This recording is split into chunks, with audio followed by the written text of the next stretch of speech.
This song here is not an official part of the Pokemon Mystery Dungeon original soundtrack, but it was made by some fans who are some very cool composers. I think the name of this artist is Spiky Eared Pikachu, or Pichu, sorry.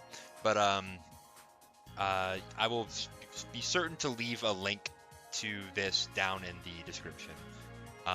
Hello everyone, this is Tetrafolium, and I'm here to do a double feature. I have not done this since Raikou and Porygon 2. This time I'm going to do it with Cloyster and Steelix. Now, these two Pokemon are not a part of like some famous core or team style or whatever, but they both have ridiculously high defense stats and can enable for some interesting pivots. So I'm going to sort of explain how you would use these two really high defense Pokemon on a team together. And okay, I know what you're gonna say. It's Cloyster and Steelix, ha ha ha. All right, okay. Everybody gets to make one comment about it, you know, for the algorithm's sake. But go ahead and get it out of your system now, because we're very serious here at Tetrafolium's YouTube channel. The viability rankings have Cloyster at 26 and Steelix at 55. So Steelix is on the lower end of UUBLs. Well, granted, not every UUBL is ranked, but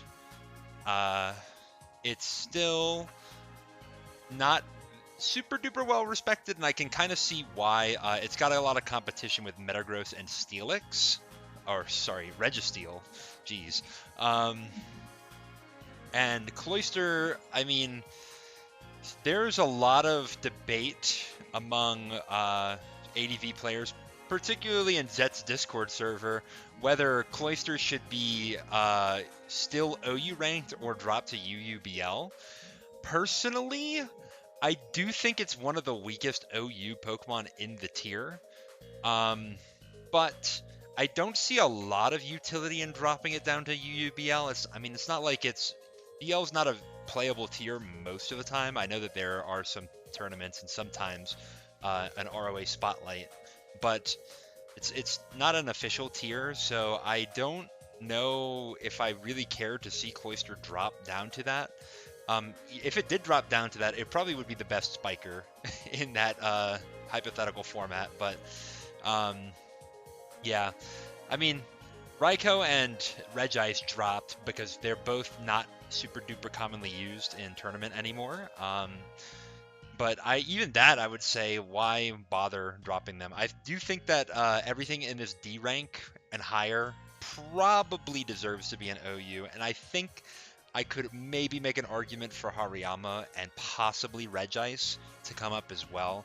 None of the other I don't think I would consider any other Pokemon that seriously, so Steelix, sorry, but you still definitely have a niche, and we're about to talk about it.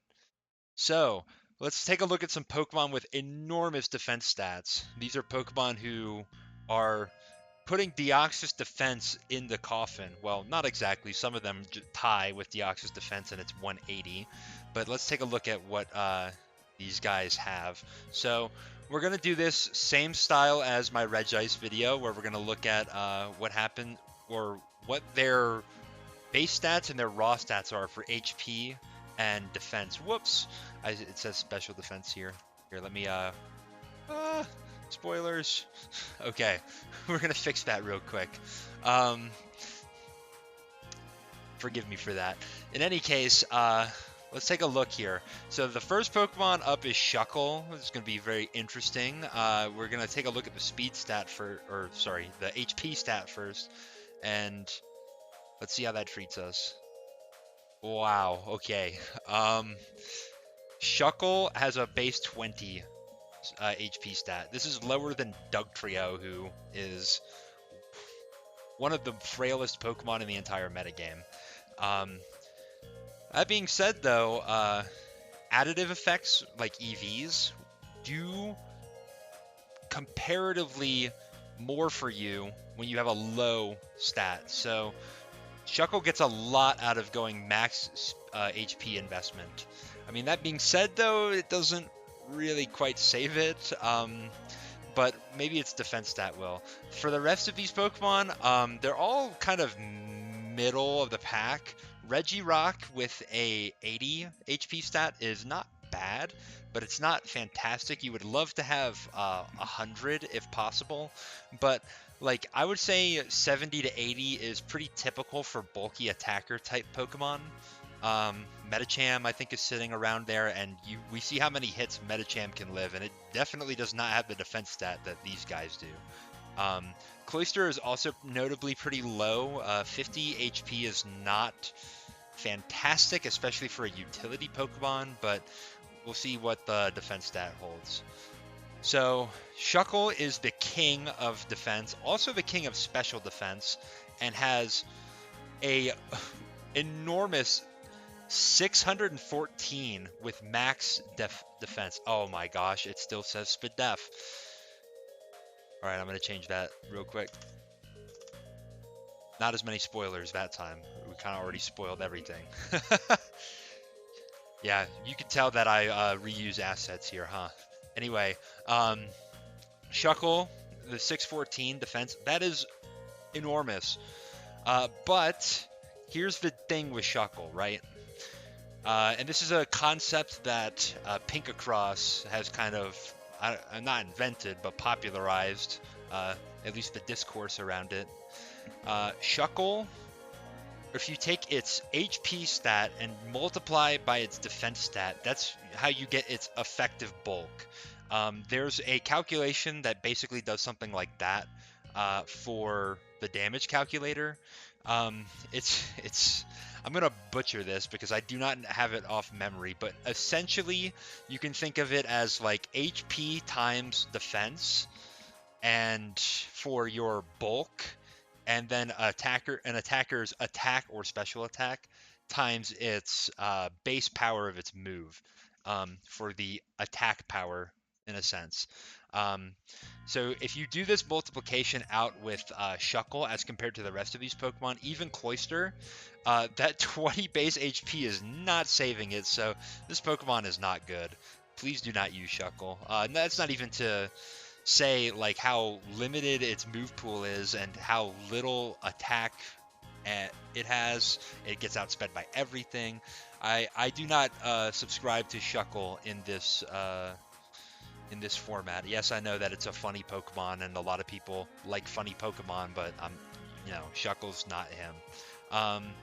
Now in Gen 6, Shuckle was one of my favorite Pokemon to use in the Ubers tier because of Sticky Web, but that doesn't exist in this generation, so we don't even have to worry about it. As such, Regirock is definitely the most physically bulky out of all of these Pokemon, with solid HP stat and the second highest defense stat in the game, tied with Steelix. It's just shrugging off a lot of hits. Cloyster would be the least bulky out of the remaining Pokemon, and it also doesn't help that Cloyster does not bypass sand damage, because it does not have Overcoat this generation. That would be really cool if it did, but it does not. So yeah, that's kind of the rub with it. But let's take a look at the rest of these Pokemon other than Cloyster to see how they stack up defensively, because they're all relatively close. I mean, Aggron is definitely a little bit lower, but it might be in striking distance here. So I'm going to compare all three of these Pokemon against Metagross. And Metagross, its most powerful coverage move is Earthquake, and I feel like this is kind of fair to compare all of these Pokemon because one, you want to be able to wall things like really bulky really physically offensive things like a Metagross for this, and Earthquake is super effective on all of them. Whereas Meteor Mash, Steelix would resist that, Aggron would be neutral, and Regirock would take super effective damage, so it's not as great a comparison.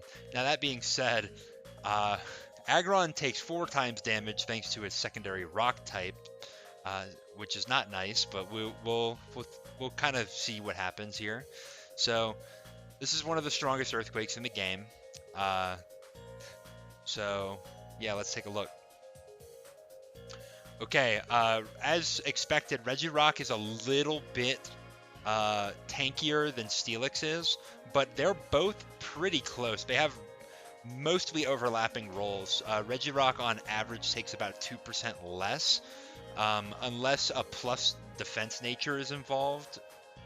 Then we kind of get to the point where it's closer to 1%. Well, I guess with HP, investment is probably more the reason why. Because Steelix has slightly lower HP, the additive effect of going 252 HP is comparatively a little better for Steelix than it is for Regirock, but Regirock ultimately is bulkier. But that doesn't include Aggron, so let's see what happens to it.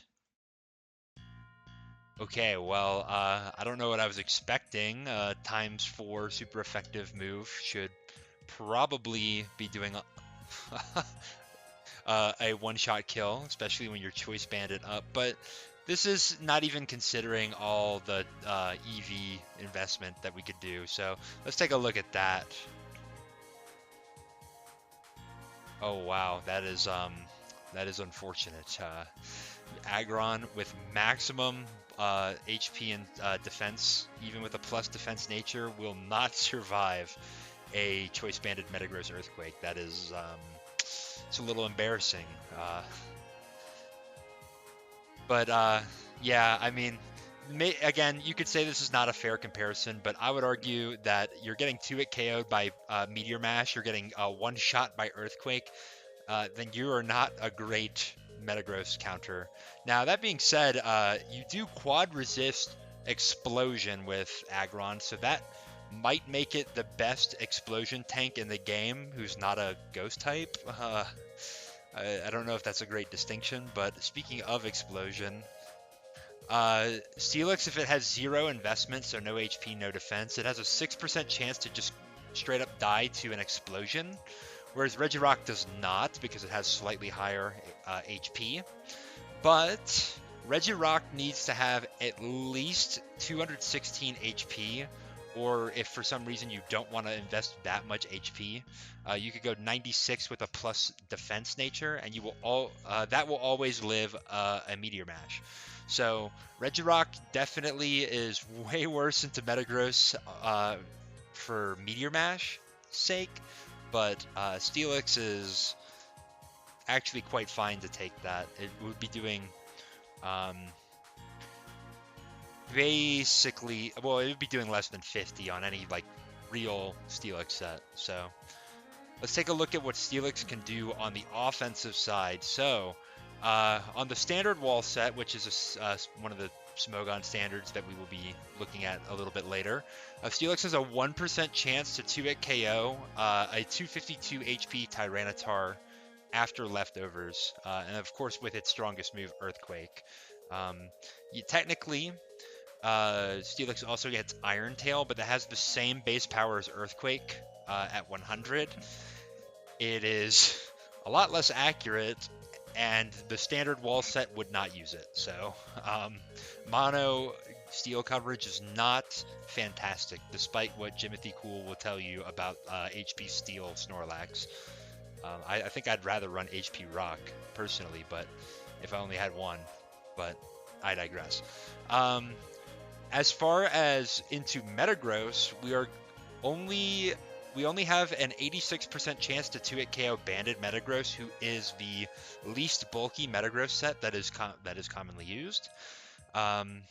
If Metagross for some reason is doing something crazy like max speed, max attack, then we can one-shot it, so that's not bad, but Banded Metagross is generally the weakest or the frailest that Metagross is going to go. We have 65% chance to 2-hit KO Agility Metagross, and pretty much a 3-hit KO on bulky or mixed Metagross who are running 252 HP. And all of the Metagross sets have the juice to 3-hit KO Steelix, except for Bulky, who I think it's a roll. But that's not great, because if it's one-on-one in a full health Steelix versus full health Metagross, Metagross is going to attack and get its 3 hits off before Steelix can get 3 hits off, and Steelix is not like super duper consistent at getting the 2-hit KO. So that's not ideal for Steelix. But instead, Steelix could run a Choice Band to increase its damage. So here are the kind of rolls against Metagross and Tyranitar. On the left side, we have our rolls against Metagross. We're doing 96 max to a bulky Metagross, which is not bad. Like, this is with spikes up. Like, we're talking about potentially getting an Oko there. We are 18% likely to get a Oko on mixed Metagross. If we have a spike up, it's almost guaranteed. Not quite, but it's pretty close. Agility Metagross, we have a 50-50 to kill, and obviously a 100% chance with a spike up. And then Banded Metagross, we're 68.8% likely to one-shot. So that's pretty nice. And none of these sets can Oko Steelix. Even the Banded Metagross with Earthquake will not get there. We kind of looked at that at the previous slide. You saw the rolls with a minimum investment Steelix, what it's taken from Earthquake, and it didn't die. So we don't have to pull up the calc for that necessarily. For Tyranitar, we will one-shot kill 4 HP Tyranitar, which is most of the offensive Tyranitar sets.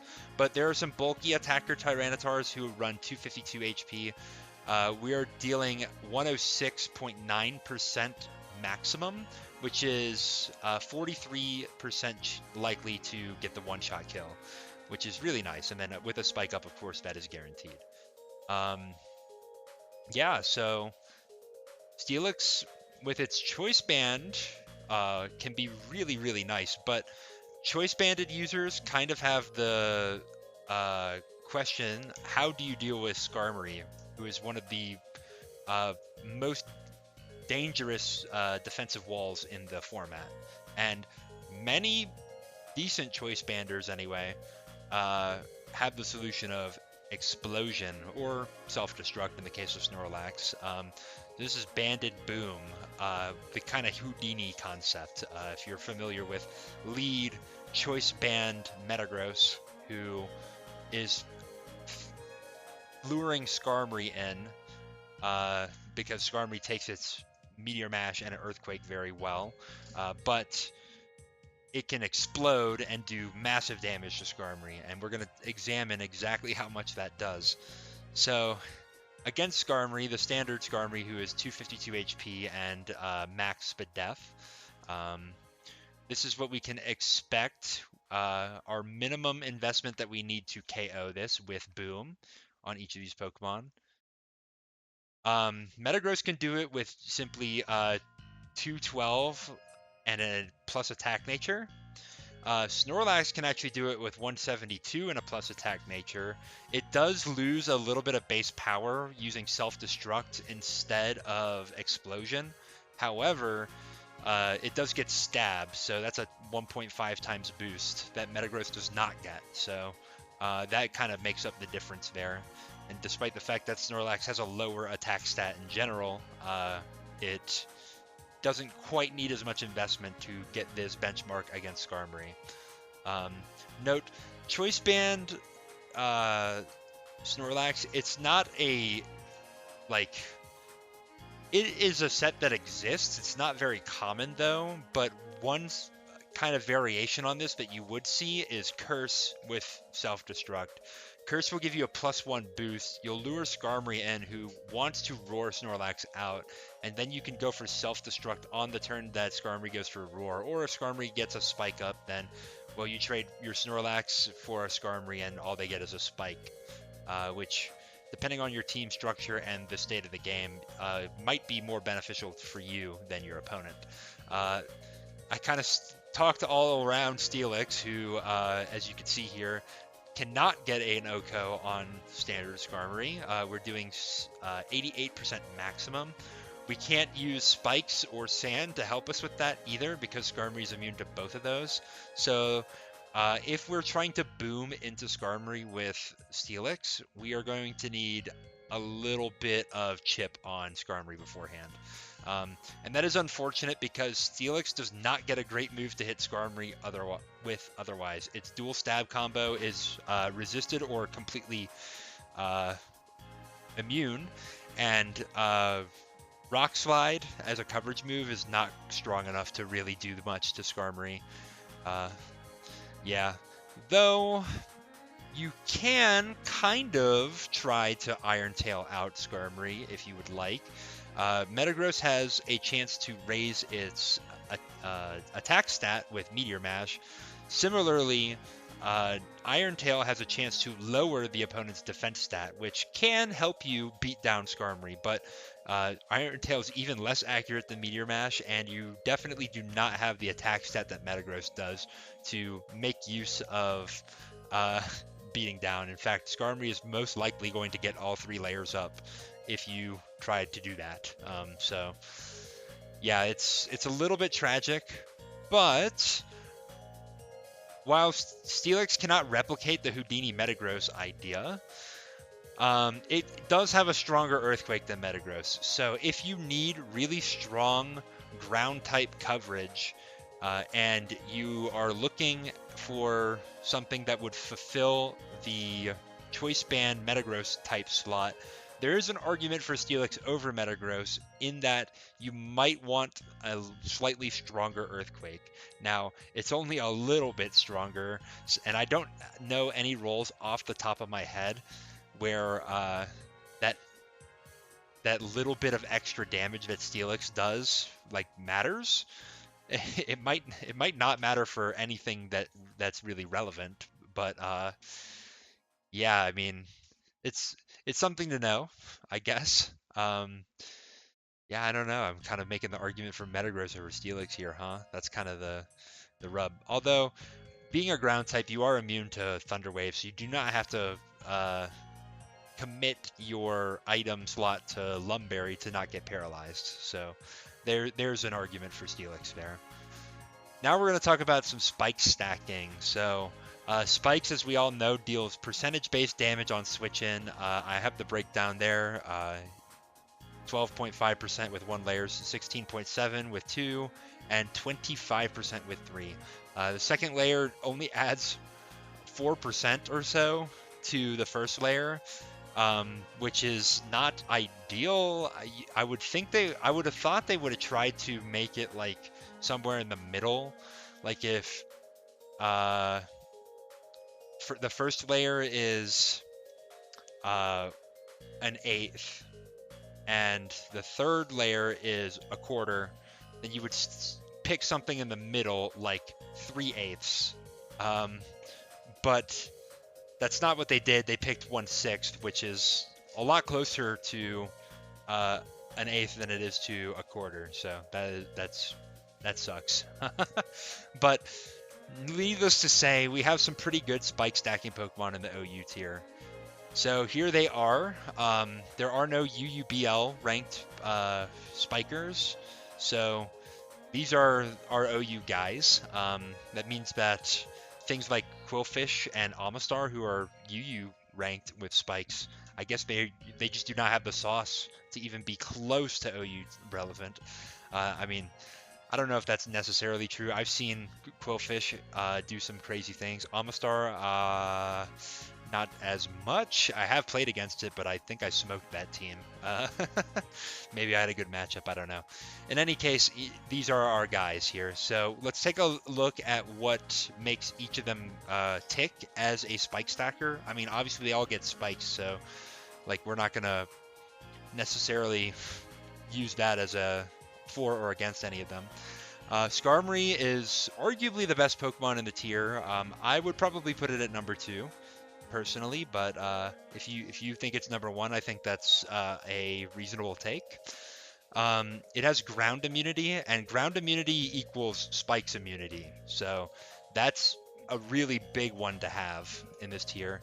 It's got the best SPDEF of all of these. And by that I mean it has the best specially defensive profile of all of them. It takes less from special attacks on average than both Fortress and Cloyster.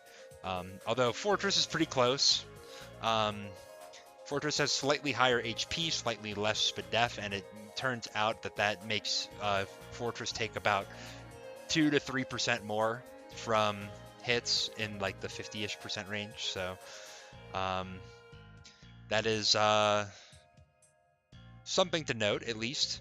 Skarmory gets Roar. It also gets Whirlwind, but please use Roar, not Whirlwind. They both do the exact same thing.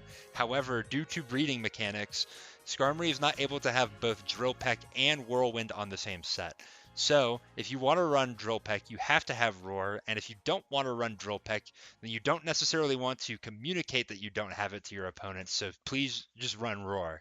I know that a lot of old standard teams have Whirlwind, and there was a good reason for it because Soundproof used to be allowed.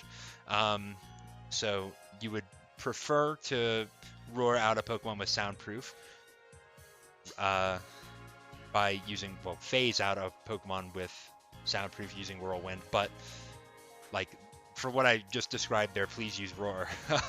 That was a long-winded way to get around there, but the main drawback of Skarmory is that it's trapped by Magneton. Because of its Steel type, Magnet Pull makes it so that Skarmory's unable to switch out, and then Stab Thunderbolt with a Modest Nature and a Magnet is extremely likely to one-shot kill Skarmory. So you generally are going to lose your Skarmory if you're up against a Magneton. Now, I know that there is an offensive Skarmory set, some will call it YOLO Skarm, that uses HP ground and a lot of attack investment to counter Oko, the Magneton, but I think that that set is a little bit more limited. It has to be on a particular style of team. That I don't think is quite as strong as other styles of team. So this is the argument that BKC uses against Snorlax, is that Snorlax lends itself to teams that are not quite as good as other teams. That's not to say that Snorlax is bad, just individually, but that its team structures are not as strong as other ones. At least that's how I understand his argument. I think his argument is pretty layered, pretty complex. He is a complex individual, so we expect nothing less. In any case, let's take a look at Fortress.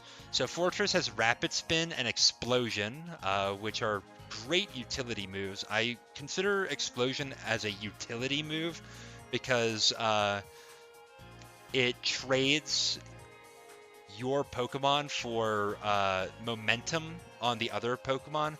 I view it kind of similarly to how I view things like U-Turn and Baton Pass. I mean, that being said, it obviously is not as versatile as those because it costs your entire Pokemon to use it, but you get a lot of damage back, and that might be, I mean, you might just kill whatever's in front of you. It's pretty easy to do it with Explosion, so I don't hate that. Zap Cannon I have here highlighted or in yellow text. Well, one, it's thematic because it's an electric type move, but two, like, I don't know if this is a pro or a con. I mean, I guess it's better to have the option to use it than to not have the option to use it at all. But Zap Cannon being 50% accurate, there are a lot of times where you will just miss a bunch of Zap Cannons and give your opponent a bunch of free turns to do whatever. There are a lot of Pokemon in this tier who don't exactly mind getting paralyzed. I mean, paralysis is bad on everything, but something like a Celebi or a Blissey isn't going to like completely fold because it got Zap Cannoned. And missing on things like Gengar coming in means you don't get anything. So I don't know if I like Zap Cannon. I know that there is a YouTuber out there, I cannot remember their name, but who swears that Zap Cannon is the only way to use Fortress. And you know, I kind of see the argument, but I don't necessarily agree myself.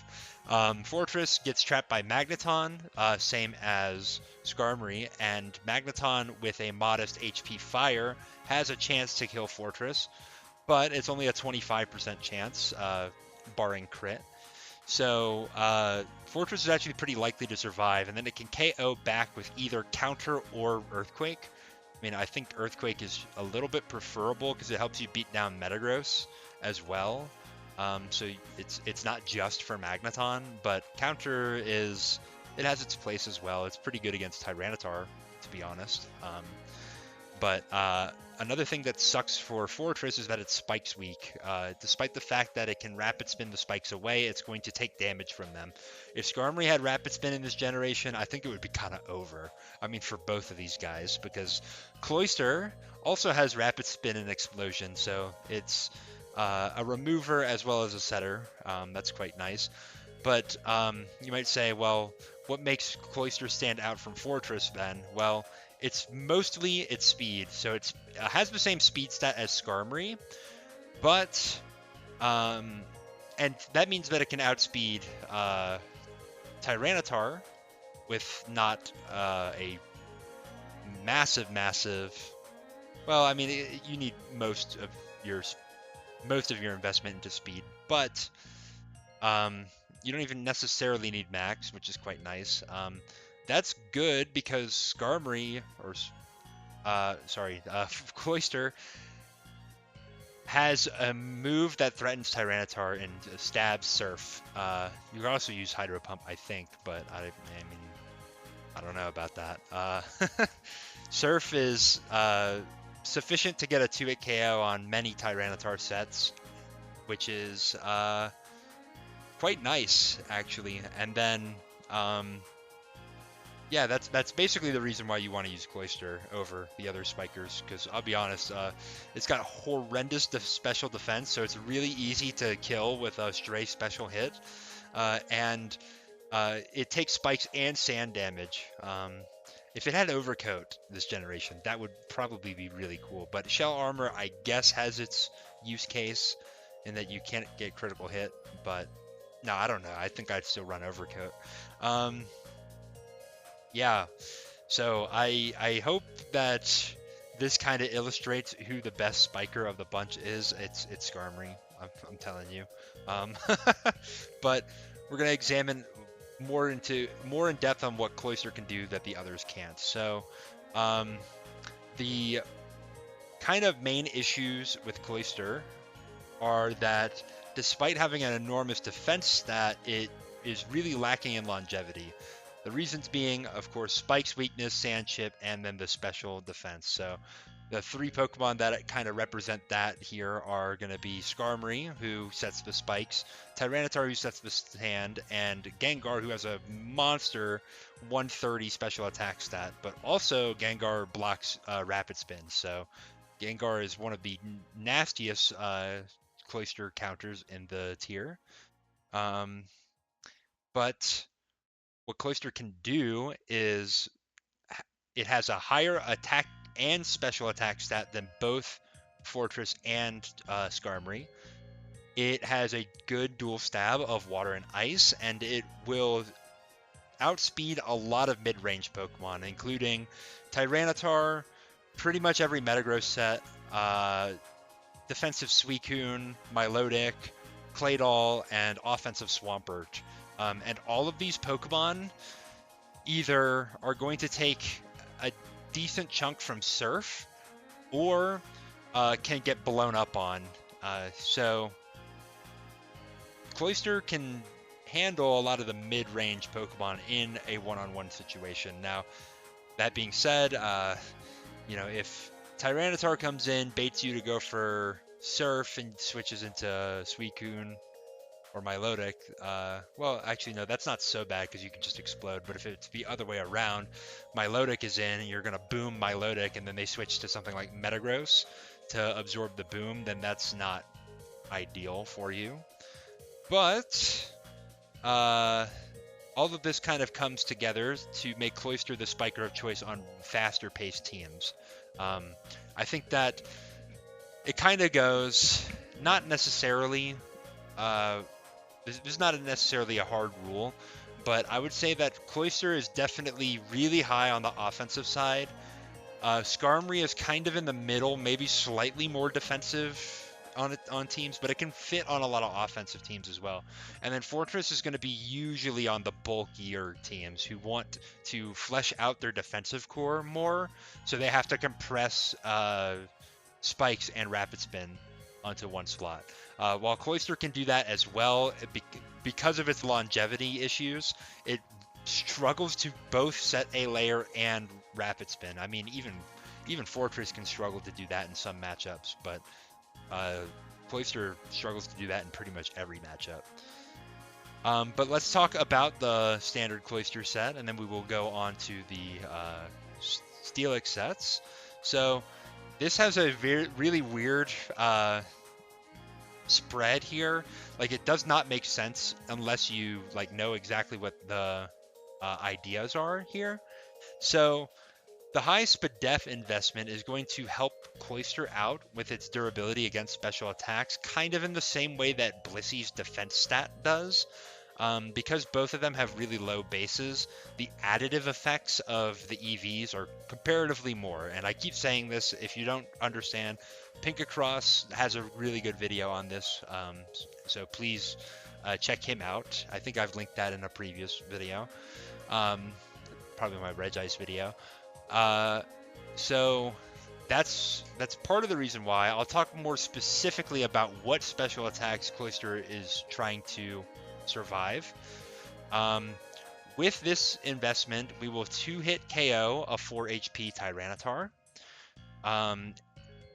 through its leftovers, of course, if it even has them.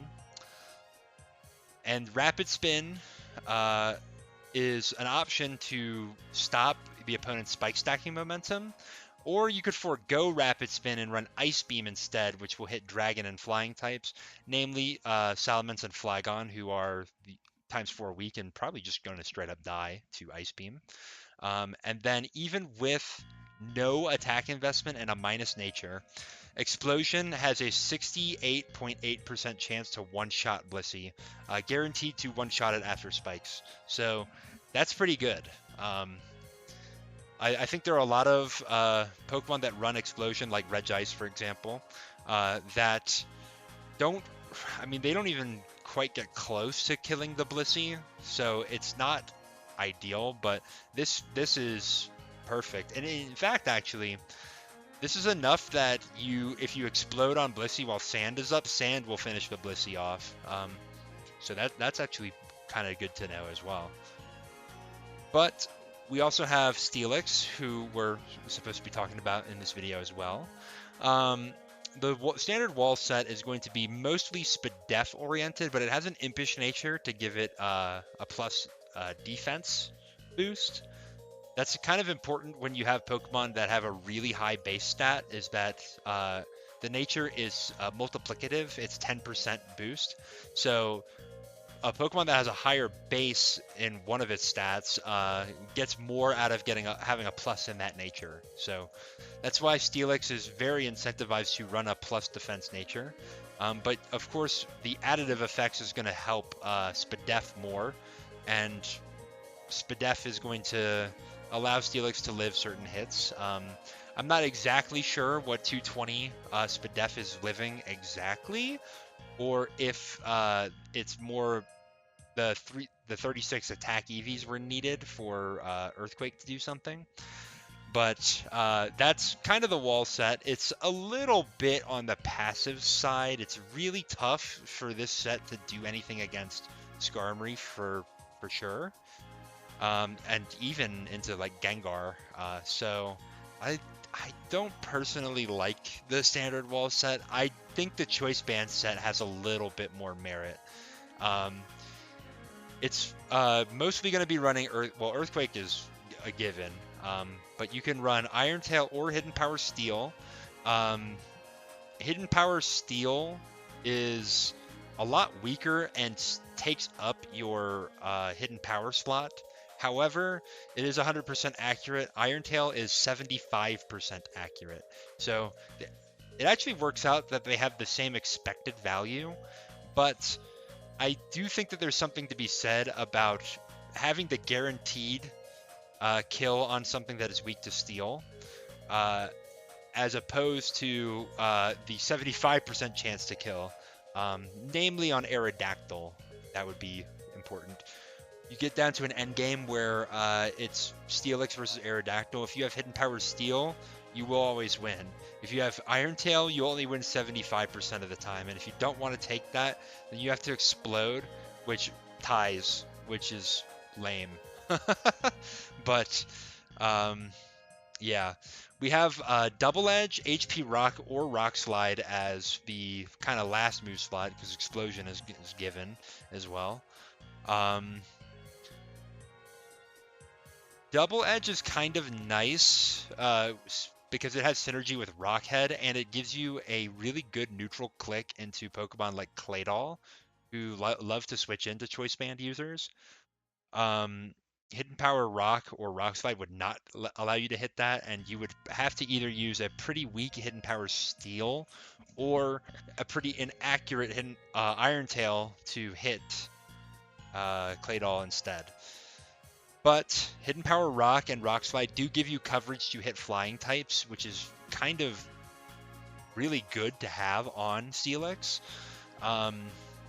Hidden Power Rock is probably preferable to Rock Slide. Same idea with the expected value, except that Hidden Power Rock actually has a slightly higher expected value than Rock Slide. This kind of gets skewed if you factor in flinch chance, but Steelix is so slow that it's not going to get a flinch on anything, unless the thing is paralyzed or it's like Snorlax. And even then, Snorlax will outspeed this Steelix set usually, especially if you're running HP Rock, which lowers your speed IV. But we're going to go into my sort of takes on each of these. I guess I should note as well, Sturdy for Steelix, just before I forget. This is an ability that does absolutely nothing. It just blocks Oko moves from happening. It does not allow you to live on 1 HP, like a Focus Sash effect. That doesn't happen until Gen 5. So just keep that in mind. Why would you want to use Sturdy over Rockhead? Well, I mean, Rockhead is also useless if you don't have exactly Double Edge on your set. Steelix has kind of two useless abilities unless you're going to use Double Edge. But I guess maybe if you're up against a Trace Pokemon, it will Trace Sturdy instead of Rockhead. Well, of course, if you have Sturdy. So that means that they will have a useless ability instead of an ability that might maybe help them. I mean, I don't think Porygon 2 or Gardevoir get any recoil moves, and even if they do, they probably wouldn't use them. But I don't know, maybe there's an argument there. In any case, here's Cloyster. This Cloyster set is remarkably similar to the standard Cloyster. I do think that they got that mostly right, for my taste. I opt to go for Ice Beam here instead of Rapid Spin. Reason being is that like the pace of team that I like for Cloyster, which I'll be honest is not exactly my cup of tea. I don't love the hyper offense structures that much. You can kind of see me, you'll see me revolt against hyper offense a little bit with the Steelix set. But in any case,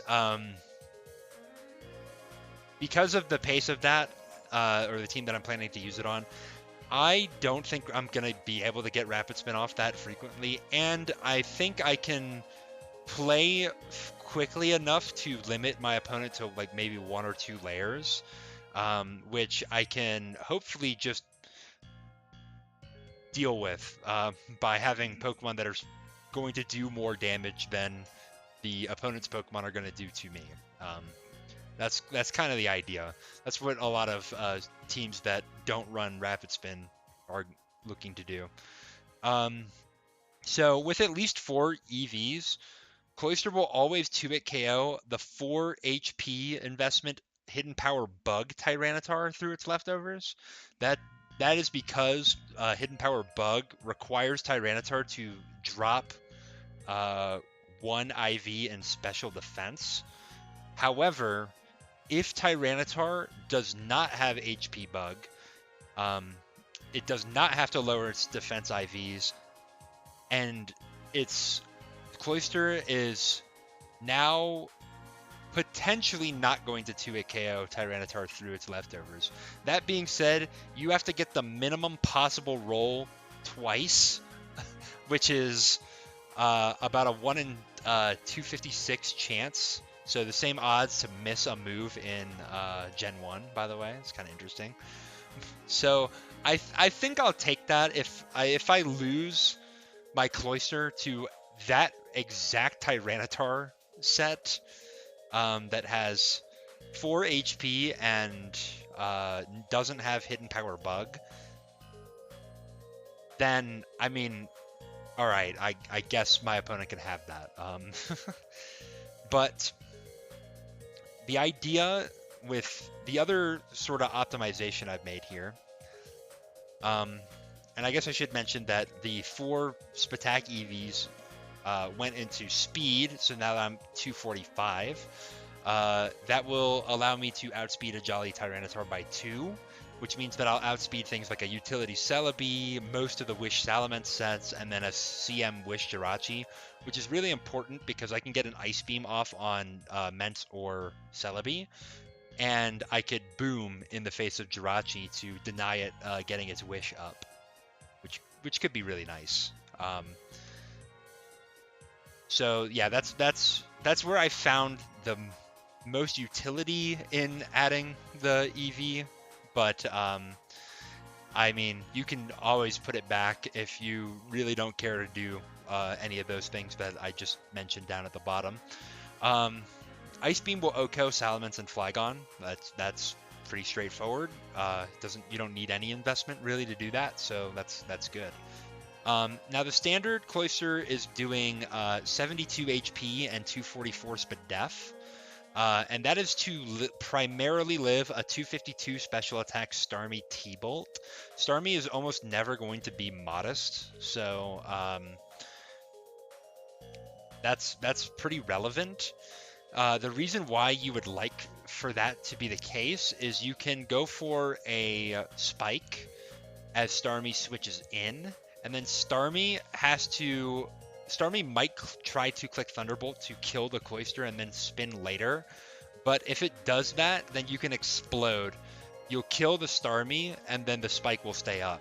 Now, if the Starmie rapid spins, then you kind of lose the Cloyster for, I mean, just to get the Starmie. But that's ultimately fine as well.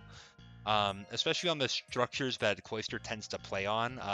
You don't have that many great switch-ins to a strong Hydro Pump, so that you can kind of work with that. But I opt to steal 8 Spadef EVs and put them into HP instead. Why? Well, that's going to help me live Tyranitar's Rock Slide slightly better. I believe we go from about a 20-something% chance to die to a +1 Jolly Rock Slide to a 12%. Now, I mean, you could always get crit or flinched, so it might not matter. But what that is going to help me do is slightly more of the time, I will be able to surf twice, kill the Tyranitar if it decides to DD and then try to do something nasty on the Cloyster. But I acknowledge that technically this makes us worse into modest Suicune, because now Suicune has a 7% chance to 2-hit KO us with Hydro Pump after Sand instead of a 4% chance. That being said, though, the Suicune has to have Sand up, and it has to hit both of its Hydro Pumps. So 7% is a far cry from what the real percent chance for Suicune to 2-hit KO Cloyster is. Plus, Modest Suicune will sometimes run HP Electric or HP Grass, which would be a way better move to hit Cloyster with anyway. So, I don't think that that's such a big deal to give up uh, a few times out of 1,000 that Modest Suicune could beat the Cloyster. That's to me, that's not of much consideration. Now we have Steelix here.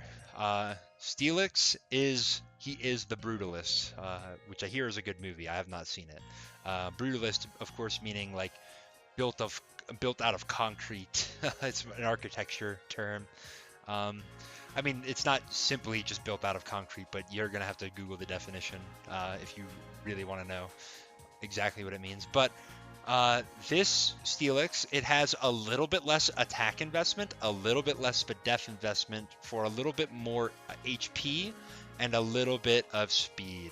So the sort of idea here with its moveset is Earthquake is going to one-shot Super Rachi, which is the no defense investment Jirachi, 4 HP Tyranitar and Jolteon, as well as I think Raikou. And you will 2-hit KO a Modest Blissey and pretty much every Metagross set. Iron Tail is going to get a guaranteed OHKO on Aerodactyl. It will also guarantee KO Tyranitar because it does the same damage as Earthquake.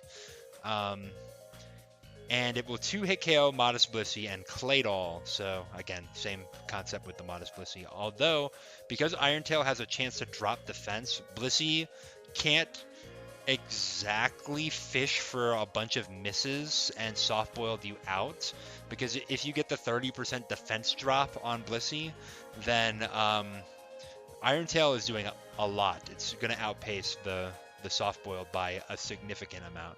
It already outpaces soft-boiled, does about 60% to a Modest Blissey. So that's important to note. I should mention that Bold Blissey can live 2 of either of these hits if it is getting leftovers chip healing. If Sand is up, then you might not get that. You might not be able to do that with your Blissey. HP Rock is going to one-shot Charizard and Moltres, obviously, but I would not recommend that you try to 1v1 because yeah, you're going to get destroyed by Flamethrower or Fire Blast. And I do opt for HP Rock here because I want the consistency and I want the higher expected value damage. I'm not going to flinch basically anything, so I don't really care about Rock Slide's secondary effect. That being said, it does lower my IVs in a slightly awkward way that I could use. I could reallocate my EVs a little better if I wasn't HP Rock, but I think this is ultimately worth it.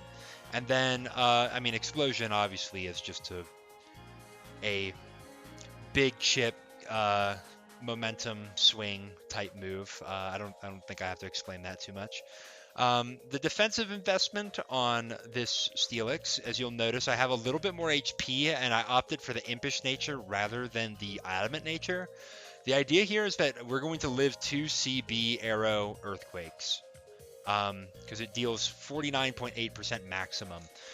And that is important for end games where a CB Arrow is threatening to win against my team. If it can lock into Earthquake and simply hit everything that's left, then Steelix is like the last resort to beat it down. It will always get the 2-hit KO with Hidden Power Rock, and now Arrow will have to get a critical hit to beat Steelix. I mean, certainly it can get that, but the odds are in the Steelix's favor, and that's quite nice. But if Steelix takes a little bit of chip and it's just a bit above 50%, then you can find yourself in the same situation and go for Iron Tail or Explosion if you have another Pokemon in the back. So that's kind of the whole premise with Steelix. I didn't want to do funny Dragon Breath, try to get the paralysis. I mean, I guess you could do that, but doesn't Steelix get Body Slam anyway? I'm actually not sure. Somebody comment that whether Steelix gets body slam. I hope you guys didn't hear that ping. I didn't. That was me on Discord, not you. But we'll also live an Adamant Dugtrio Earthquake after 3 layers of spikes. Could maybe matter because you can lure the Dugtrio to stay in, and then obviously you will kill it with Earthquake. And if they don't have a good switch for Earthquake, then that might just be a good move in general. There's a very low chance that Steelix will survive 2 +1 Jolly Tyranitar Earthquakes. It's like 1% basically. It has to practically min-roll both of them. But it is possible, and that also kind of tells us that the bulky DD Tyranitar, who runs a good deal less attack investment, we're even more likely to live that. So that's kind of good, considering that we will one-shot many Tyranitar sets. The bulky DD set, we are not guaranteed to get the Oko, but we'll get pretty damn close. And then we will also survive a 0 special attack Swampert Hydro Pump.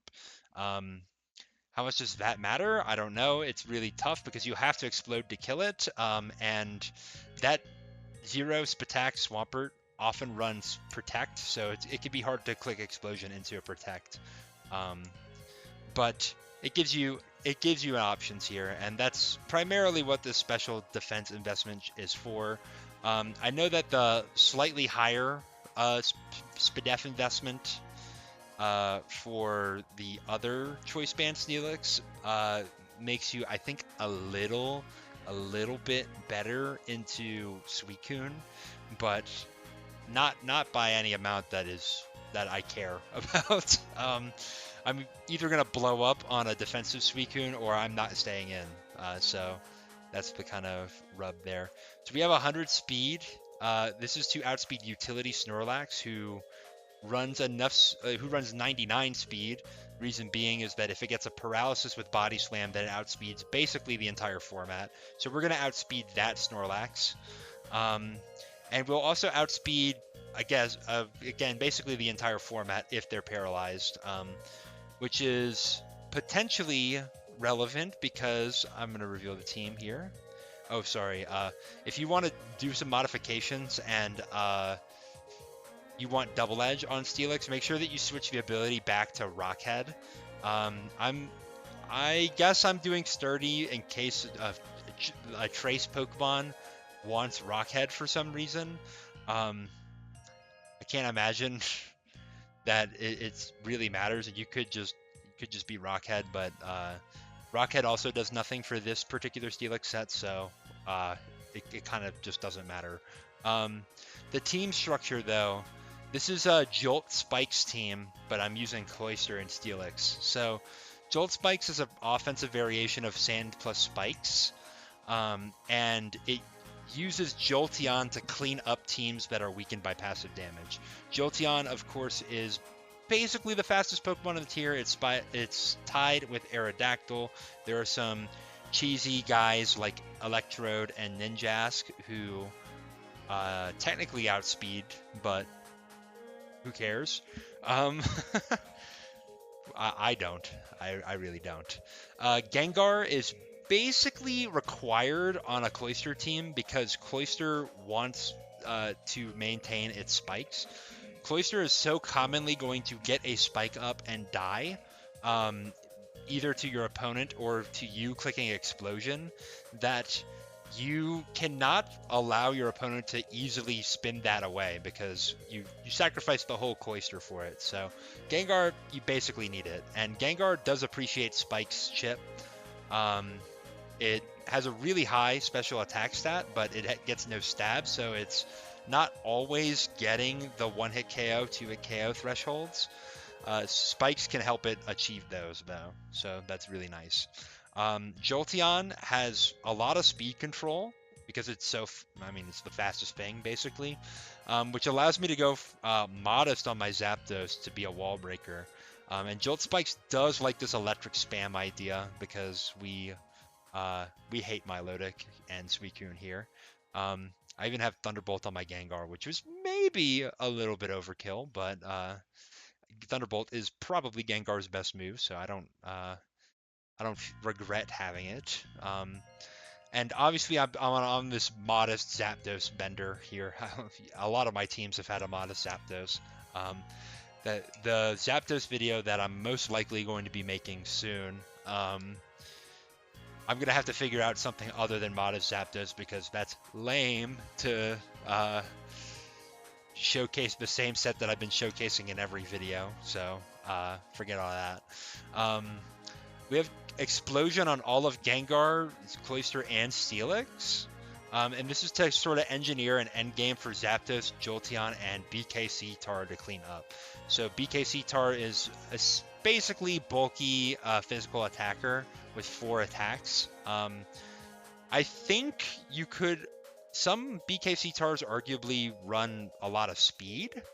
I think it's better to run a low amount of speed, and the set that I have below is designed to live a lot of super effective hits, like +1 Earthquakes from Metagross, Tyranitar, and Salamence. We will also live a Meteor Mash from an unboosted Metagross. We're going to live Hydro Pump from pretty much all the water types. And yeah, that's basically the set idea there. And then I'm faster than certain Swampert and Tyranitar sets that are trying to creep each other. I'm not going all the way, but I am going enough of the way that I'm gonna outspeed many of them. So that's quite good. There is another Jolt Spikes team. This is basically the standard idea, at least according to Ruins of Alph sample teams. As you can see, it is pretty similar in concept. It also has Tyranitar, also has Gengar. But they're opting to do Metagross and Starmie. I kind of have Steelix in place of Metagross. I have Cloyster in place of Skarmory, which means I'm a little worse into opposing Metagross, but hopefully Steelix can make up the difference for me. And then I have Jolteon instead of Starmie, so I'm playing a little bit faster paced than... well, actually, this is a Rainbow Starmie that has no rapid spin, so it's hard to say that I'm playing faster paced necessarily, but I do think that Cloyster is quickening the pace, and as well as, well, I guess they also have Explosion on their Gengar. There's an alternative version even of this team that I think opts to run Aerodactyl over Starmie. You might also be able to get away with putting Zapdos on as well. Zapdos and Jolteon, you would think that they would not be good together, but they kind of are. Baton passing on a Earthquake to Zapdos is really nice, and then one can have the hidden power grass and the other can have the hidden power ice, which is good to have. We have been yapping for a long time, which makes a lot of sense because I'm talking about 2 Pokemon. Let me make sure that I have my sets in correctly.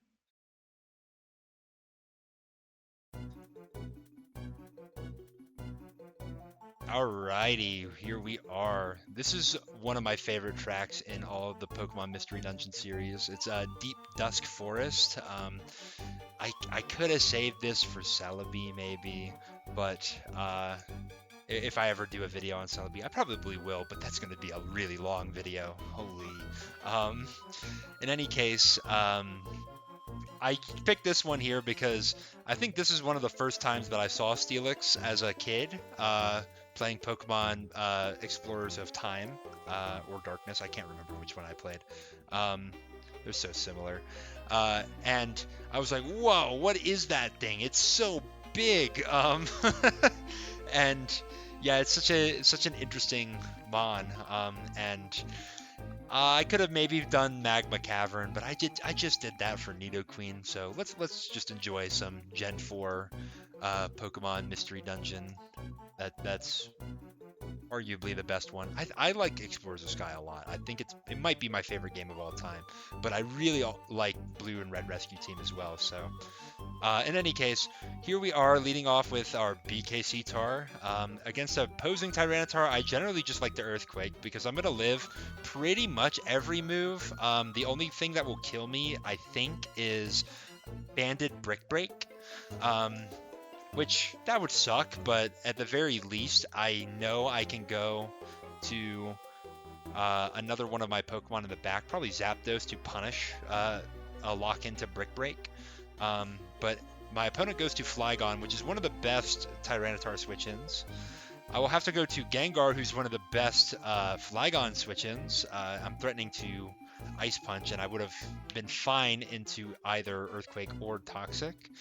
I double to Steelix here on Blissey, and I'm like, oh, lucky day. I go for Iron Tail because it does, it's 2-hit KOing Blissey, and it will do a decent amount to Flygon if my opponent opts to switch back to Flygon. But instead, my opponent goes to Steelix, or sorry, Suicune, and avoids the Iron Tail. I wouldn't have done much damage anyway, but that's a little bit unfortunate. I assume this is a defensive Suicune.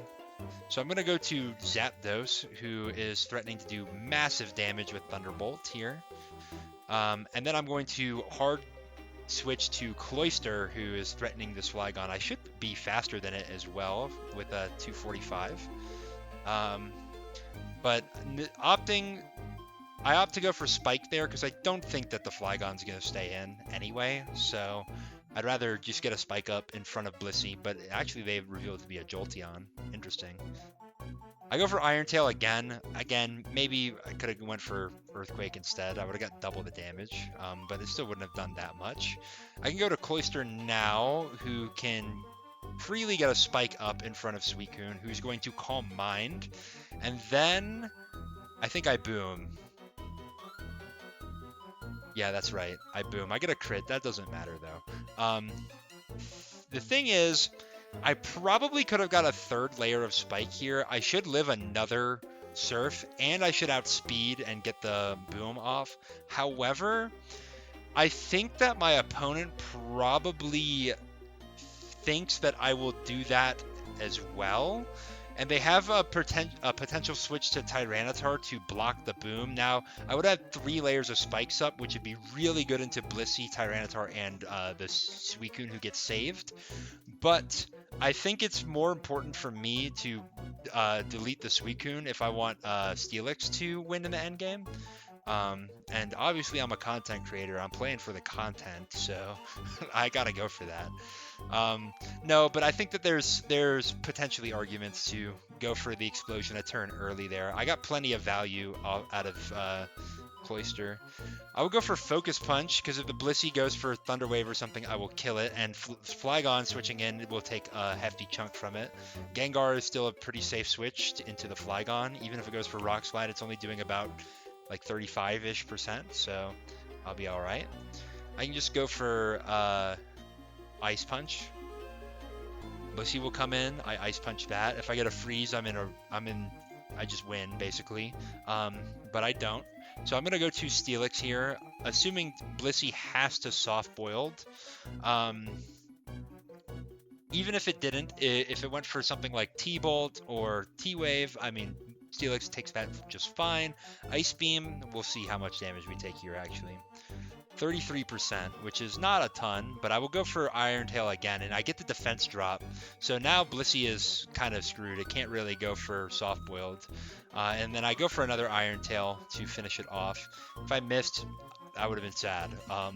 But Iron Tail made a little bit more sense there because the Suicune is dead and Flygon could be the switch into an Earthquake. So, and I already got my Iron Tail misses out, so I feel like I was going to hit 2 in a row there. I was due. It's not how probability works, but Gengar, again, safe switch to Flygon. This is probably why Flygon maybe doesn't get as much love as I think it should. It is pretty bad into Gengar. I go for HP Grass here to catch Tyranitar. If I did, I would have killed it with a second HP Grass, but he reveals Last Mon Celebi, which is kind of interesting. Makes sense on this type of structure. It's a little bit like, it's kind of like a TSS, but it doesn't have spikes. It's kind of weird. You would think that the Jolteon would be like a Skarmory. In any case, I go to Steelix here, who ends up getting sacked to the Celebi. I thought I might live 2 Psychics. It turns out I don't quite, and I also got the Spadef drop, so I'm dead as hell. I can go for HP Bug and do a lot of damage into the Celebi, and then predicting my opponent to switch to Flygon, I'm going to go to Jolteon, who has HP Ice. Instead, my opponent just stays in with Celebi, clicks Recover. I would have killed it if I stayed in and HP Bugged, but it actually kind of works out in my favor because I engineer a situation where I can Baton Pass to Tyranitar, who blanks the Psychic, and I'm back up to full health on my Tyranitar. My opponent finally makes the play to Rock Slide into my Gengar, but it only does 31%, so I'll even live another one, so I'm kind of fine. And there's not a great switch in for Ice Punch here. Even Celebi is going to take a lot. Yeah, and it's dead if it stays in. It's also dead if it switches out, because Spikes plus Sand will kill it. My opponent goes to Jolteon to take the Ice Punch, and Jolteon gets frozen, and my opponent will forfeit. So Steelix didn't exactly win the game for me, but it put a lot of pressure on Blissey. As long as I could hit 2 Iron Tails, then Blissey was kaput, and Cloyster probably got more value than like any Cloyster in the history of Cloysters would get. 2 spikes and a boom on Suicune, like that is money against a team who's completely grounded. Very strange team, actually. I think this is really bad into TSS. But I mean, I guess that's what happens when you play an 1100 player. Should I be featuring this? I don't know. Sorry, Adam Adams, or Adam Dumbs. I don't. Okay, whatever. Next, we have a game against our good buddy Seldenami, who honestly I don't know the guy, but I see them around a lot in various discords. They're always using some crazy team, so let's see how crazy their team is. Let's see if it's crazier than mine. Lead Smeargle, that's not that crazy. I'm going to opt to allow my Tyranitar to go to bed here. I kind of thought that maybe my opponent would be a little bit scared of clicking into a Lum Tyranitar, but obviously Seldenami knows better. Is going to just go for the Spore anyway. If the Tyranitar is Lum and kills the Smeargle, alright, well, I can T-Wave it again later, so that's not that bad. There's a forward Smeargle a turn to get spikes up. I'm going to go for Substitute, and my opponent is actually going to Encore me. That's kind of interesting. I definitely would not have expected that. And then they go for Destiny Bond. Okay, I don't know about Destiny Bond. I obviously couldn't kill you with the Jolteon with Thunderbolt. I was encored into Substitute. I guess in the case that I went to a faster Pokemon than Smeargle, that would OHKO it, say like Medicham, then I can't afford to click Brick Break without losing my entire like Medicham in that case. In which case Smeargle gets a turn to get some spikes up, and my opponent will go for Destiny Bond, Encore again, which I think they should have just got the 3rd layer, but that's okay. 2 layers up, that's pretty good value for a lead Smeargle, and my Tyranitar is still asleep, only 1 turn burned, and I'm up against an Aerodactyl. I go to Steelix, predicting a Rock Slide. but they actually revealed to be substitute, so that's kind of not great for me. Earthquake is going to do a good amount of damage, except Psych, I have a lot of defense investment. Well, not a lot, but the plus nature. And this is going to allow Steelix to beat down this sub arrow. It's going to sub down to its Lychee Berry. It gets the proc and goes for Earthquake and won't kill my Steelix. If this was, the thing is, the only way that this Aerodactyl could kill me is if it crit or if it was adamant. If it crits, well, that fucking blows. But if it's adamant, I have Jolteon on the team, which will outspeed adamant Aerodactyl. So maybe this is sort of the synergy here. If you're not convinced on this Steelix set, if you want to say, I need adamant because I need more damage, this is the idea here. We are beating Aerodactyl. Now my opponent will go to Gengar, which I'm going to have to sack the Steelix because it's dead to spikes anyway, and I could bluff spin on Cloyster, but I don't have it, so I go for T-Wave. If the Gengar stays in, then I basically win. But Celebi comes in, who can absorb that pretty well. I'm going to go to Cloyster, who should take Leech Seed just fine, and is threatening to do a lot of damage back with Ice Beam. If I got HP Grassed or Psychic there, that could have sucked, but I could then go to Gengar, Ice Punch, get this Celebi really low, and then potentially set up to win with my dual electrics. Although I would be a little bit scary into Gengar, so maybe that was not the case.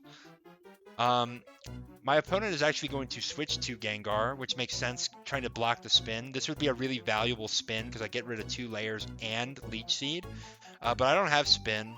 And I can't afford to switch to like anything here. I need I definitely need HP on Zapdos, and it would just straight up die if I come in on an Ice Punch. And while Jolteon can come in on a Thunderbolt, I sort of thought that my opponent might go for HP Grass or Giga Drain. So I didn't want Jolteon to take that hit either. And I kind of need a little bit more damage on this Gengar in any case, so I opt to go for Ice Beam, kind of hoping that my opponent will not kill my Cloyster, and they actually go for Ice Punch, and I put my opponent into range of Jolteon Thunderbolt, which is really nice. I'm just going to stay in and click Ice Beam again, because I don't need this Cloyster anymore. My opponent will go for Ice Punch again. I guess they really do not want to let Jolteon in, and they really don't want to let me spin. Now they're going to go to Celebi, who should kill my Cloyster off, which is fine. I'll go to Jolteon, who has HP Ice. I do a solid 36 to Celebi. And I kind of assume at this stage that it's got to be a Leech 3 attack Celebi. It's doing a lot of damage, and it has not tried to click Recover yet, so I end up getting the kill with Jolteon there, thanks to Sand. Gengar's in, and then they reveal Alakazam, which is that's really nasty. That could be a problem for the rest of my team. But I go to Tyranitar, who blanks the Psychic, and then I hard switch to Zapdos. Okay, maybe this was bad reasoning on my part, but I was thinking that my opponent probably has Brick Break because it's Seldenami or Focus Punch, because it's Seldenami, and Seldenami runs some weird shit sometimes. So I actually go to Zapdos, predicting my opponent to go for a fighting type move with their Alakazam. I know that sounds really, really strange, but that's what I did. And it actually kind of works out for me because I reveal Last Mon Metagross. I should 2-hit KO this with Thunderbolt unless it has Explosion. I'm going to win. So it does not go for Explosion. And yeah, I will just kill this. I can sack Zapdos to Alakazam, and then I pray that it doesn't have Focus Punch or something as I go to Tyranitar, and as long as I wake up in a decent amount of time, I can get the one-shot kill with Rock Slide on most Alakazam sets, especially after the spikes twice. Um, Now, I mean, I think that there was a possibility that my opponent could have won still. I mean, maybe they don't have enough to kill my Zapdos with Psychic, so maybe that could be bad, but I feel like they should outspeed and one-shot Gengar, and if my Tyranitar stays asleep long enough, they could simply just win off that. So I don't know, if maybe the forfeit was a little bit premature, but I was definitely in the driver's seat there. I'm gonna order my tabs real quick. Drives me nuts. I can never, I never understand where I'm going with these tabs. Here we are against Comseal, who has a lead Skarmory. Lead Skarmory into BKC Tar. There's a lot of things you could do. You could go for Focus Punch. You could go for Rock Slide, but I'm just gonna go to Zapdos. And I Thunderbolt, and they reveal Jolteon. Interesting. They could be a Jolteon Spikes team. Something that was kind of strange here is this Jolteon does not have leftovers. That is a little weird. It goes for Substitute in the face of my Thunder Wave, which is really nice for the Jolteon. And now Zapdos is basically forced to switch. Except Psych, I'm going to stay in. And I get Crit and Parrot. Wow, okay. That's awesome. But I go for Roar. I was kind of predicting them to Baton Pass because I feel like if you have no item and you have sub, you're probably a Baton Pass Jolteon. So I thought that they might go for something there that would help them out. And even if they didn't, I should live 2 Thunderbolts, but I get Crit and Parrot, so that sucks. I'm in against Skarmory. I'm going to go for Thunder Wave to try to catch Jolteon switching back in, and they go for Roar. Interesting. They might not have Drill Peck in that case. I'm going to go for Ice Beam, kind of assuming that my opponent would switch to something, but they actually don't. In which case, I'm just going to get a Spike up. It's kind of fine. I probably would have ended up doing the same thing, but in reverse anyway. So it kind of checks out. My opponent reveals to be Fire Punch on their Gengar. I don't know if they were, if they are like Fire Punch Thunderbolt and they just assumed that I would have a Jolteon on this team. I mean, maybe they're familiar with game because they have a Jolt Spikes team as well. But Fire Punch is not doing a lot to Jolteon. My opponent obviously does not want to let me go for a Thunderbolt or a Thunder Wave if I happen to have that. So I'll go behind a Substitute and Jolteon comes in. It reveals its item now to be Pataya Berry with a plus special attack boost. That sucks. But I can't really switch into anything. I mean, if I knew for sure it was HP Ice, maybe Tyranitar, but I can't really go there and take the damage, so I'm just going to play for the speed tie and I get it. If I lost the speed tie, then I guess I would have went to Tyranitar and went for a Rock Slide. If they Baton Pass to Gengar, I should be doing a lot of damage to that, and if they stay in, as long as I hit, I should be okay. I'll take a lot of damage on Tyranitar, though. They go to Gengar here, which I say is just, I mean, I just see that as free Thunderbolt damage. They go for Fire Punch. They don't even kill my Jolteon, so I'm going to kill their Gengar, except I don't get the roll. No. Well, they didn't get the roll either with Fire Punch, so maybe if it even was a roll, I'm not sure.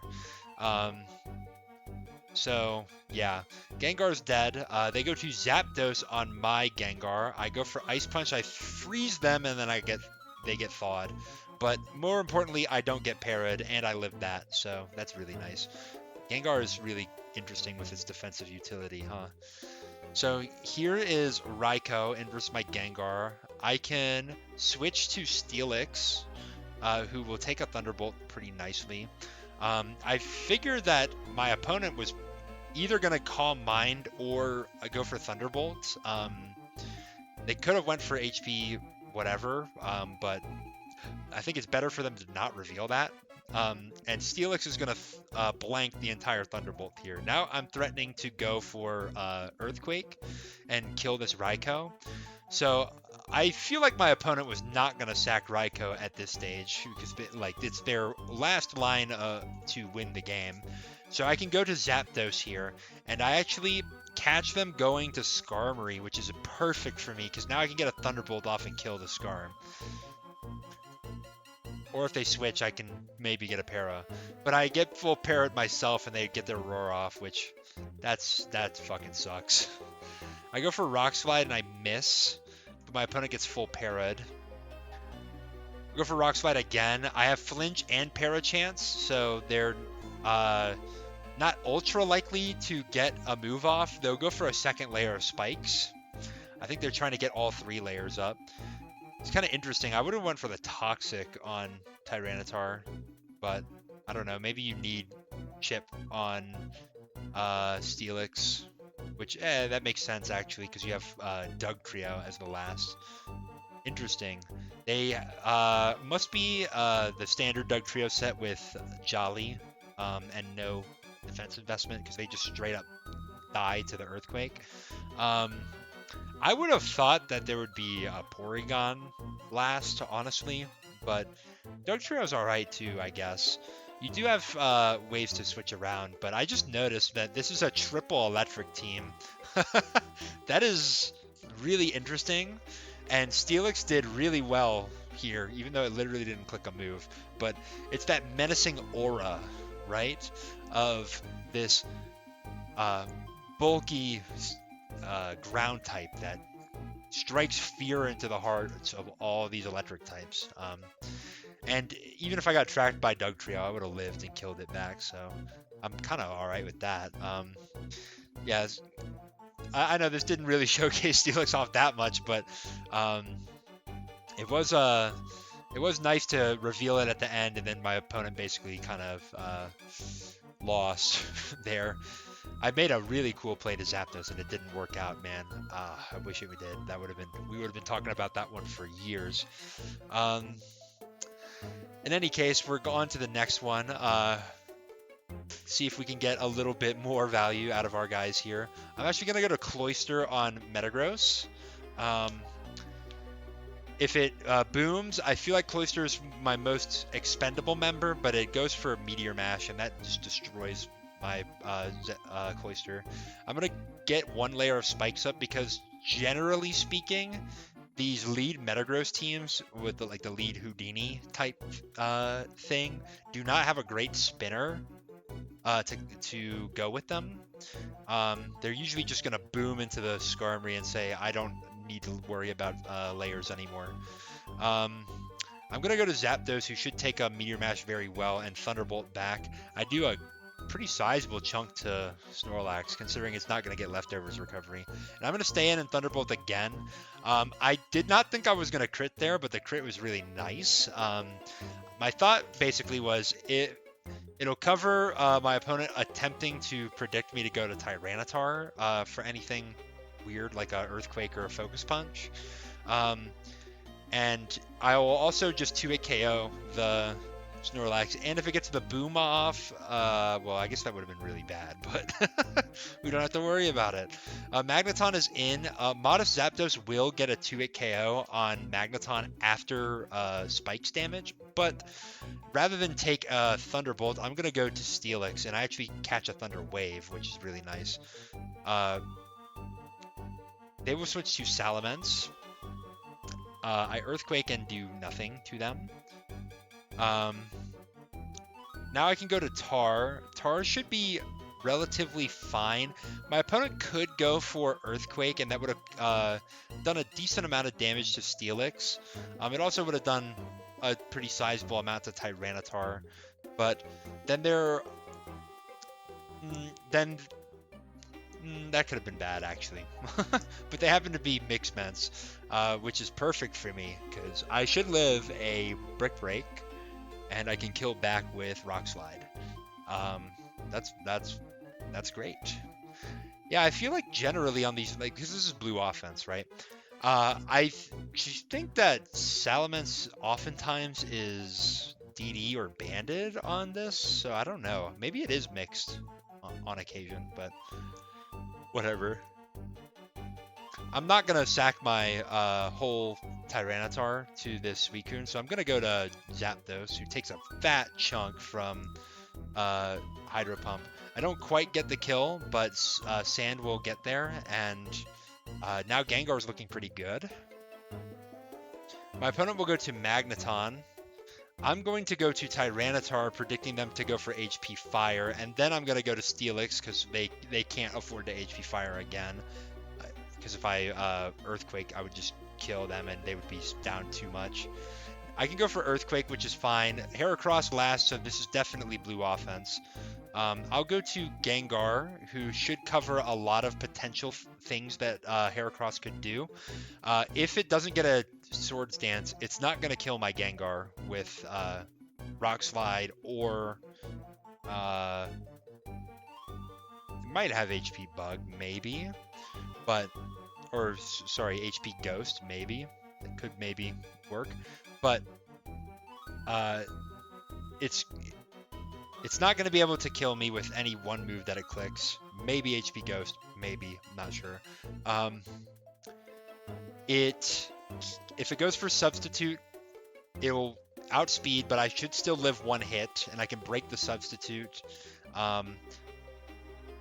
Not that I can really do much, because if it's +1, it's going to outspeed, I think, all of my Pokemon, including Jolteon. And if it goes for Swords Dance, then Gengar will simply outspeed and get the kill with Thunderbolt here. So my opponent picks basically the worst option and loses the Heracross, and they're pretty much going to lose the game here.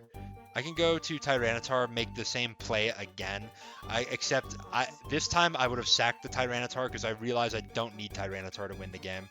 Steelix can come in and clean up with Earthquake. I take a solid 55 from HP Fire, which is kind of bad. Depending on what the Metagross set is, I might die to Earthquake, but my opponent doesn't even opt to go for Earthquake. They'll just go for Mash, and I will kill them with Earthquake, so... yeah. I don't know if that was necessarily the best play. I mean, maybe they were playing for me to choke and go to Gengar, but I was basically guaranteed to win. I should usually kill Agility Metagross, pretty much always, with that amount of chip.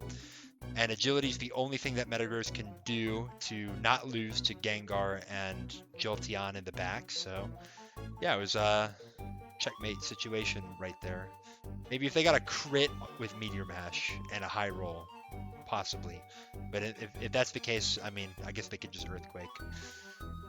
Maybe that would have been the play. If they're Earthquake, and then they Agility, and then they'd have to kill my Gengar, but they might be able to. I don't know. They maybe had an out there if they were exactly Agility, but they're not because they're Meteor Mash, right? Their Choice Band. I think we established that at the very beginning of the game. So, yeah, good luck logging into one move to win the game, buddy. And that is why. Okay, yeah, that's why they went for Meteor Mash, because if they went for Earthquake, they would have just lost to Gengar. Duh. Somebody in the comments is going to roast me and saying, actually, you knew it was a Choice Band at the beginning of the game, so your thought process didn't make a lot of sense. Alright, yeah, alright, I get it. Tyranitar versus Tyranitar lead, I'm just going to Earthquake. I remember this game. The opponent and somebody, I don't know, maybe a friend of the opponent, are gonna yap in the chat. They're gonna be talking about some weird things like a catalytic converter at some point. I don't know. I wasn't really reading the chat. I was like, this is strange. I get a nice bit of chip onto the Swampert, and I'll go to Cloyster, who's gonna just spike up on the Swampert. Instead, they go to Fortress, and I'm gonna trade spikes there. They actually opt to go to Zapdos. They roar out on my switch to Jolteon, and I get Tyranitar, who's probably the best possible case for me. I go for Rock Slide here, get a nice amount of chip on the Fortress. If I get a flinch here, I might be able to deny a spin or spikes. My opponent will go for spin, and I'm going to go for Focus Punch. If they get one spike, fine. I just want to get the guaranteed kill.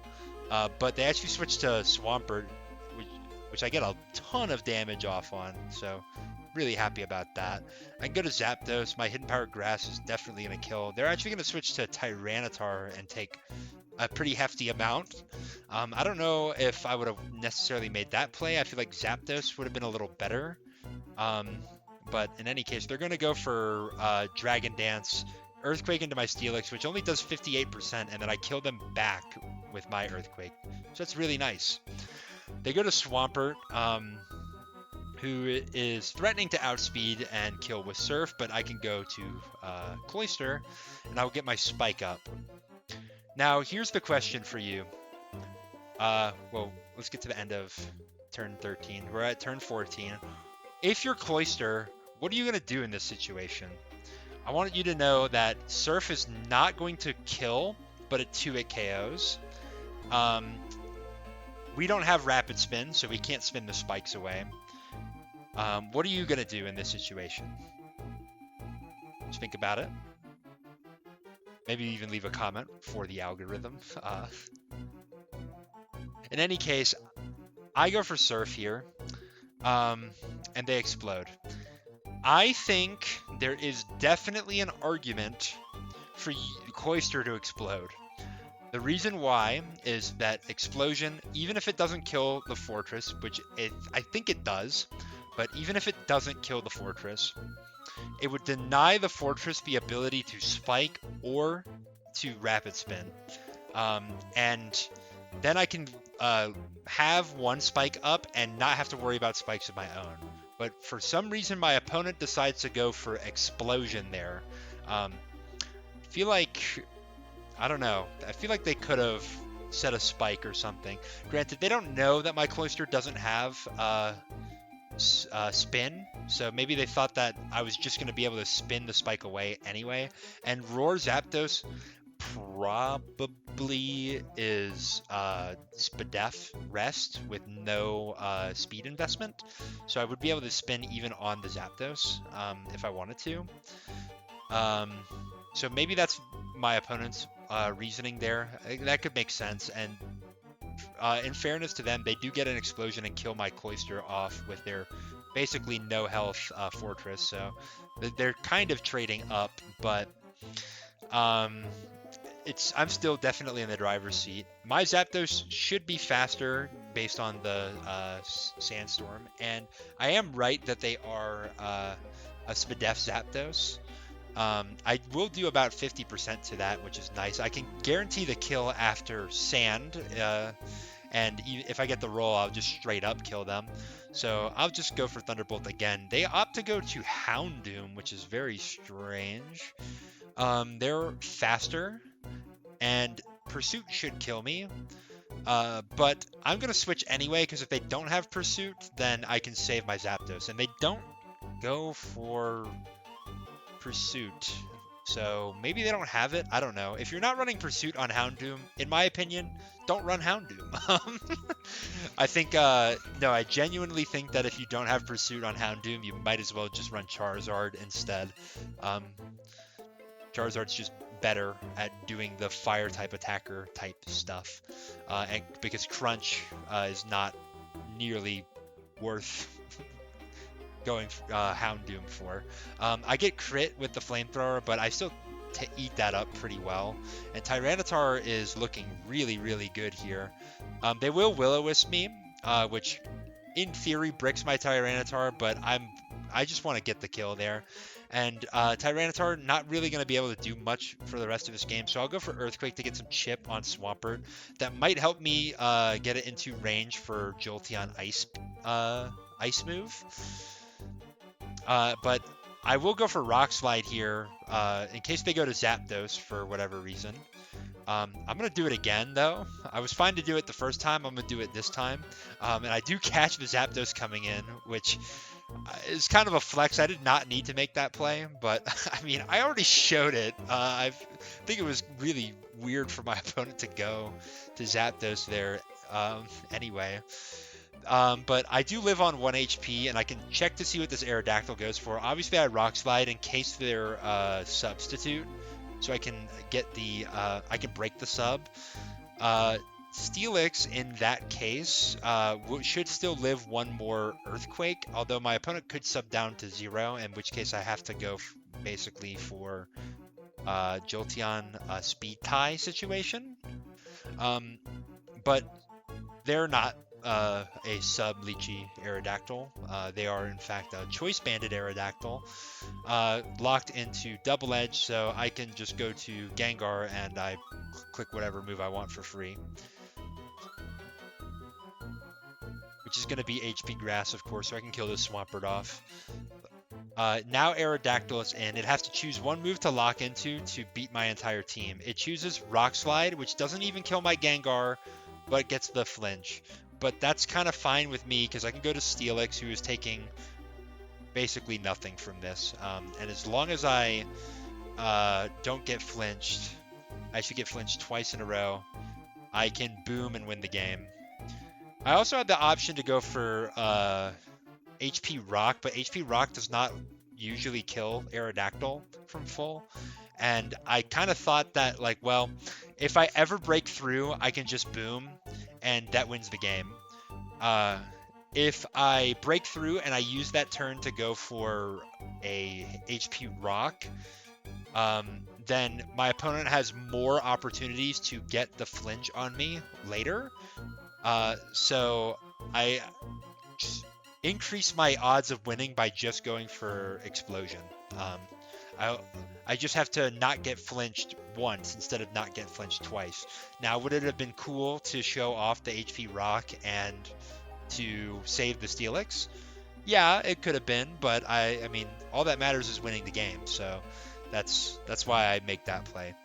So that kind of does it for this double feature. I know it's probably my longest video so far, at least ADV related. But I think that's worth it. It covers 2 Pokemon. There was somebody in the comments who was asking for Cloyster, probably since my like 3rd or 4th ADV video. So I hope this makes you happy. Yeah, I'm kind of just using the standard Cloyster, and yeah, it didn't do a lot of really flashy things, but that's the thing with Cloyster, because it has such low longevity, and it's not really strong enough to be a sweeper. So, and if you want to get the most value out of it, which is to spike up and then explode, you're oftentimes just going to sack the Cloyster early in a game. So, yeah, I hope this doesn't disappoint you, but this is, like, ideally what you want to do with Cloyster. And I think that Cloyster on a Jolt Spikes type team could work really well. There are definitely some other options you could do here. If you don't like having Jolteon plus Zapdos for whatever reason, you could maybe do a different flying type like Aerodactyl, or even possibly like a Flygon, although I think Flygon kind of has too much offensive overlap with Steelix, so if you're going to do Flygon, maybe don't do Steelix. And if you don't like Cloyster, then you can certainly do Fortress and have Spin as an option, and kind of keep this team more or less the same. And also, you might want to have Fire Punch on Gengar. I really like, in a vacuum, the Electric, Ice, Grass coverage, because it hits so many really good Pokemon.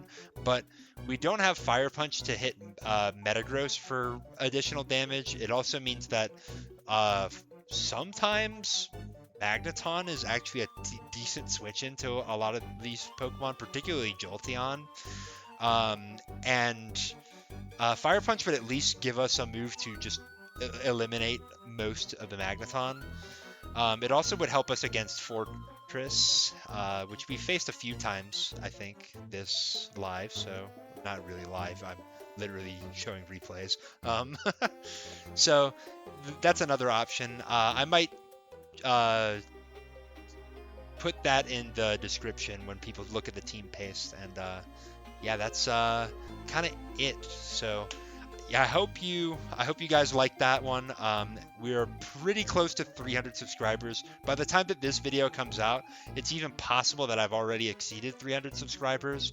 So if that's the case, I will be doing most likely a Zapdos video following that, because the poll is looking pretty Zapdos heavy, which is good. I like Zapdos a lot, so I will hopefully have some good things to say about it. So uh, yeah, let's cut this off because I've been going for far too long. See you guys for the next video.